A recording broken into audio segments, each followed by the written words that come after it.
Welcome back बच्चों। Kohlrausch law actually पूरा नाम है इसका Kohlrausch law of independent migration of ions, यानी आयंस का इंडिपेंडेंट माइग्रेशन होता है। ये कोलराज भाई साहब या कोलराज साहब हमको बता रहे हैं। ये क्या कह रहे हैं? कह रहे हैं कि भाई एट इनफाइनाइट डाइल्यूशन और at zero concentration, right, lambda m naught of any electrolyte A B suppose is equal to lambda m naught A positive plus lambda m naught B negative। यानी हमारे पास अगर इन दोनों आयंस की independent value हो तो हम इन दोनों वैल्यूज को यहाँ पे लगा दें तो हमारे पास molar conductivity at infinite dilution या molar conductivity at zero concentration निकल आएगी। तो यहाँ बच्चों को कोलरॉश ने बात बहुत आसान कर दी। उन्होंने कहा भाई ऐसे ऐसे मॉलिक्यूल्स जिनकी practically molar conductivity at infinite dilution निकालना बहुत मुश्किल थी, उनके आयंस की वैल्यू यहाँ पे लगाइए और उससे उनकी मोलर कंडक्टिविटी निकल आएगी। कुछ और एग्जांपल देखते हैं बच्चों। जैसे हमारे पास बच्चों यहाँ पे lambda m naught KCl suppose हमको मालूम है और इसमें से हम lambda m naught NaCl separate करते हैं, यानी ये वैल्यू भी मालूम है और ये वैल्यू भी मालूम है। तो हमको मालूम है कि भाई ये लैम्डा एम नॉट KCl क्या होने वाला है? Lambda m naught KCl is equal to lambda m naught K positive plus lambda m naught Cl negative, और लैम्डा एम नॉट NaCl क्या होने वाला है? Lambda m naught Na positive plus lambda m naught Cl negative. अगर मैं इन दोनों value को separate करूंगा बच्चों तो कौन सी ऐसी वैल्यूज है जो सेपरेट होके कैंसिल हो जाएंगी? यानी हमारे पास Cl नेगेटिव कॉमन आ गया तो ये हो गया आपका lambda m naught K positive minus lambda m naught Na positive is equal to lambda m naught KCl minus lambda m naught NaCl। यानी आपके पास में अगर इंडिपेंडेंट आयंस की वैल्यू हो तो आप किसी भी इलेक्ट्रोलाइट का molar conductivity at infinite dilution निकाल सकते हैं, राइट बच्चों। इसी तरीके से मैं एक एग्जांपल और ले रहा हूं आपको।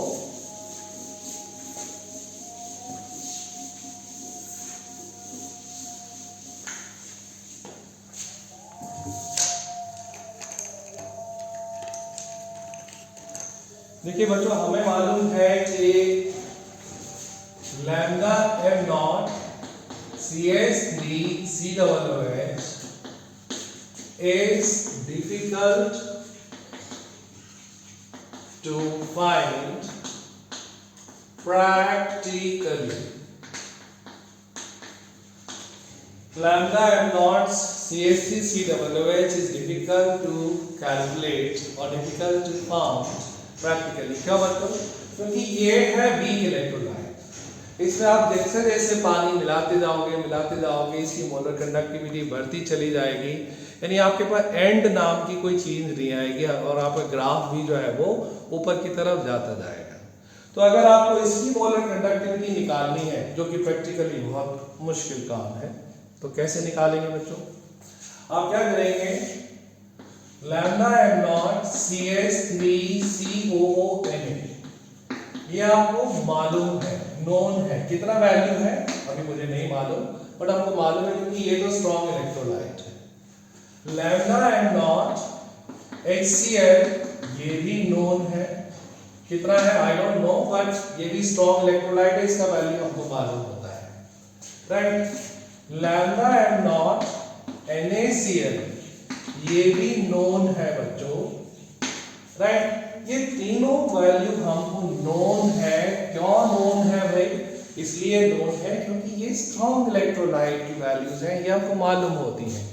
इन तीनों वैल्यूज को यूज करके क्या मैं CH3COOH की value acidic acid, ethanoic acid, क्योंकि वीक इलेक्ट्रोलाइट है, जिसका प्रैक्टिकली लैम्डा एम नॉट निकालना बड़ा मुश्किल काम है। क्या मैं निकाल सकता हूँ? देखो बच्चों, मुझे क्या चाहिए इससे, मुझे चाहिए CH3COO, मेरे पास है CH3COO, मुझे चाहिए H, मेरे पास है H। तो यहां से मुझे Na कैंसिल करना है और यहां से मुझे क्या कैंसिल करना है? Cl। यहां से अगर Na कैंसिल हो जाए, यहां से Cl कैंसिल हो जाए, तो ये CH3CO और H मिला के CH3COO आ जाएगा ना। तो क्या करने वाला हूं मैं, lambda m naught CH3COOH is equal to lambda m naught CH3COONA plus lambda m naught HCl minus lambda m naught NaCl। यानी ये वैल्यू मालूम है, ये मालूम है, ये मालूम है, ये तीनों वैल्यू लगाएंगे तो Na वैल्यू यहां से कैंसिल कर दिया इसने, और Cl वैल्यू जो है बच्चों इसने ये कैंसिल कर दिया, तो बचा क्या? CH3COO बचा और H पॉजिटिव बचा। तो इससे हम जो है वो किसी भी वीक इलेक्ट्रोलाइट, जैसे मैंने एक एग्जांपल देके आपको दिखाया कि हम molar conductivity at infinite dilution निकाल सकते हैं, राइट बच्चों। तो कोलरॉयड लॉ बहुत इंपॉर्टेंट है और इसके बहुत ज्यादा एप्लीकेशन है। एक एप्लीकेशन तो मैंने आपके सामने लिख ही दिया, राइट, बट मैं फिर से पूरी लिस्ट बना देता हूं कि what all are the application of Kohlrausch law. Application number 1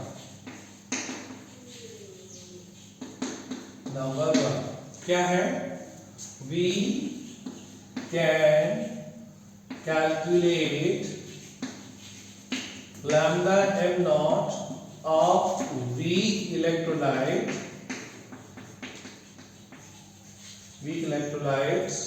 right?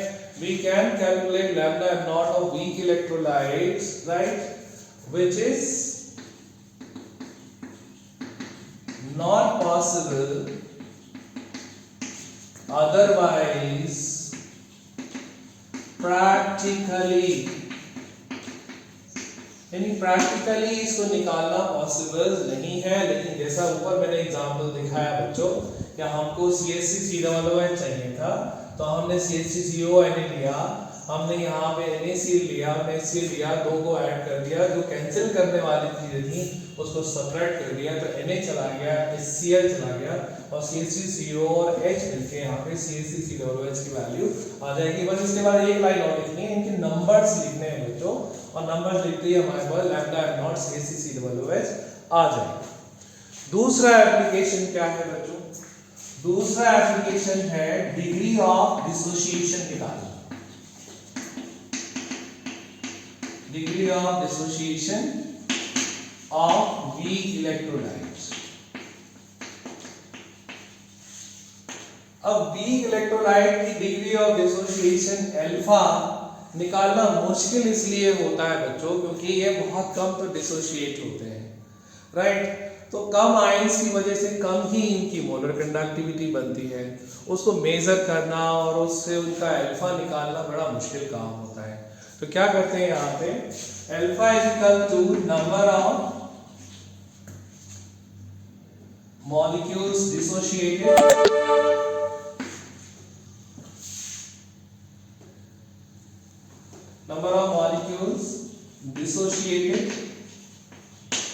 divided by total number of molecules taken, right.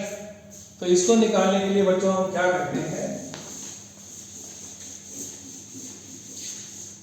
ये आपका अल्फा आ जाता है lambda m upon lambda m not,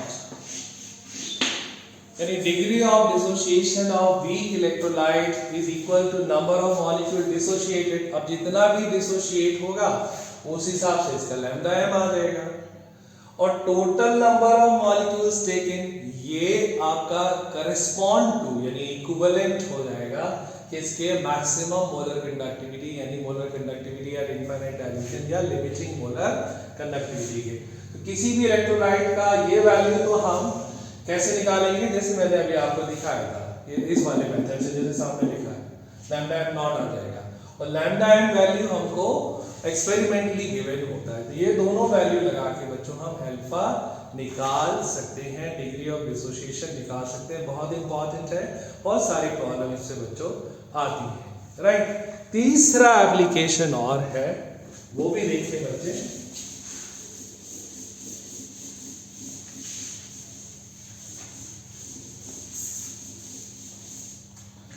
तीसरा एप्लीकेशन क्या है बच्चों? थर्ड एप्लीकेशन है इसमें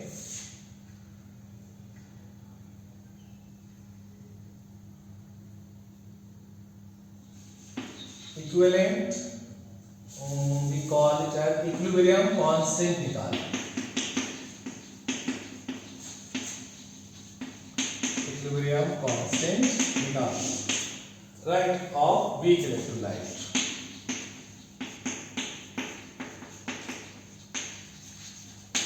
वीक इलेक्ट्रोलाइट का इक्विलिब्रियम कांस्टेंट यानी के वैल्यू हम निकाल सकते हैं बच्चों। ये देखो, अगर मेरे पास ये कोई वीक इलेक्ट्रोलाइट है और मुझे मालूम है कि इसका मेरे पास में 1 मोल है, राइट।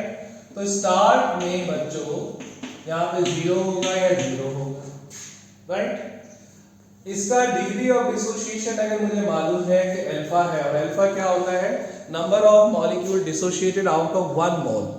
एक मोल में से कितना डिसोशिएट हुआ वो आती है अल्फा, और परसेंटेज की जब हम बात करते हैं बच्चों वो होता है आउट ऑफ 100।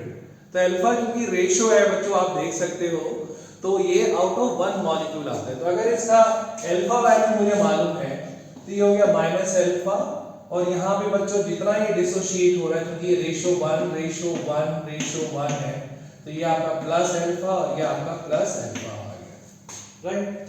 इसी तरीके से बच्चों देखो, अगर मेरे पास में सपोज करो 2 मोल है यहाँ पे, तो स्टार्ट में भी ये 0 हो गया, तो यहाँ पे alpha degree of dissociation out of 1 था ना, तो यहाँ पे कितना हो जाएगा? -2 अल्फा, ये +2 अल्फा, ये +2 अल्फा, यानी एक में से अल्फा डिसोशिएट हुआ तो 2 में से 2 अल्फा, 3 में से 3 अल्फा, 4 में से 4 अल्फा, क्योंकि अल्फा एक में से कितना डिसोशिएट होता है ये वैल्यू आती है। अब लास्ट लाइन देख लीजिए, अब मानो बच्चों स्टार्ट में बस C मोल पर लीटर है, यानी 1 2 3 को छोड़ देते हैं, कोई अननोन नंबर है, तो स्टार्ट में ये 0 आ गया बच्चों, और ये कितना हुआ? इसको मैं बच्चों थोड़ा सा ऊपर लिख लेता हूँ। हमारे मेरे पास C मोल पर लीटर है और ये हो गया 0 और 0, तो यहाँ कितना डिसोशिएट हुआ? एक में से 1 अल्फा, 2 में से 2 अल्फा हुआ, तो C में से C अल्फा डिसोशिएट हो गया, ये हो गया आपका C अल्फा और ये C अल्फा। C कोई भी नंबर है, 1 2 3 4 5 6 कोई भी कंसंट्रेशन नंबर है, और अल्फा उससे मल्टीप्लाई हो जाएगा। तो एट इक्विलिब्रियम क्या वैल्यू आ गई आपके पास? C माइनस C अल्फा, यानी C तो था हमारे पास, C अल्फा इसमें से डिसोशिएट हो गया, यहाँ 0 था तो 0 प्लस C अल्फा हो गया, यहाँ 0 था 0 प्लस C अल्फा हो गया, यानी ये हमारे पास इक्विलिब्रियम कंसंट्रेशन आ गई, राइट। तो अगर हम यहाँ पे Kc यानी इक्विलिब्रियम कांस्टेंट लगाएंगे तो वो क्या हो जाएगा? H positive times A negative divided by HA। तो H पॉजिटिव कितना है बच्चों? H पॉजिटिव का वैल्यू है आपका 0 प्लस C अल्फा, यानी C अल्फा ही लिख दो। A नेगेटिव कितना है? 0 प्लस C अल्फा, यानी C अल्फा ही लिख दो। और HA कितना है बच्चों? C minus C alpha, 3C minus C alpha आ गया यहाँ पे, राइट। तो C alpha into C alpha हो गया C स्क्वायर अल्फा स्क्वायर, और C माइनस C अल्फा हो गया बच्चों, C कॉमन ले लो, 1 माइनस अल्फा, तो C से ये स्क्वायर कैंसिल हो गया, तो ये आ गया आपका C alpha square divided by 1 minus alpha is equal to equilibrium constant. मैं बड़ा लिख देता हूं यहाँ पे, K is equal to C alpha square divided by 1 minus alpha, right. तो इस तरीके से बच्चों हम किसी भी वीक इलेक्ट्रोलाइट का इक्विलिब्रियम कांस्टेंट भी निकाल सकते हैं। अल्फा वैल्यू का फॉर्मूला वही रहेगा, अल्फा क्या था? Alpha is equal to lambda m upon lambda m naught. तो यहाँ से अल्फा निकालिए, कंसंट्रेशन दे रखी होगी आपको, सी डालिए, अल्फा का वैल्यू लगाइए और इक्विलिब्रियम कांस्टेंट के उसका निकाल सकते हैं। राइट बच्चों, तो इस तरीके से कोलरॉश लॉ बच्चों थ्योरेटिकली मैंने फिनिश किया है, लेकिन बच्चों को बहुत सारी प्रॉब्लम्स इस पे ट्राई करनी है। और बच्चों आपका जो टर्म 2 का एग्जाम है, मैंने सैम्पल पेपर देखा, उसमें भी रटने की कोई गुंजाइश नहीं है, समझना है बहुत जरूरी अगर आपको टर्म 1 में मार्क्स लाने हैं पूरे पूरे। राइट बच्चों, thank you very much for your time. Keep waiting for the next video. God bless you all.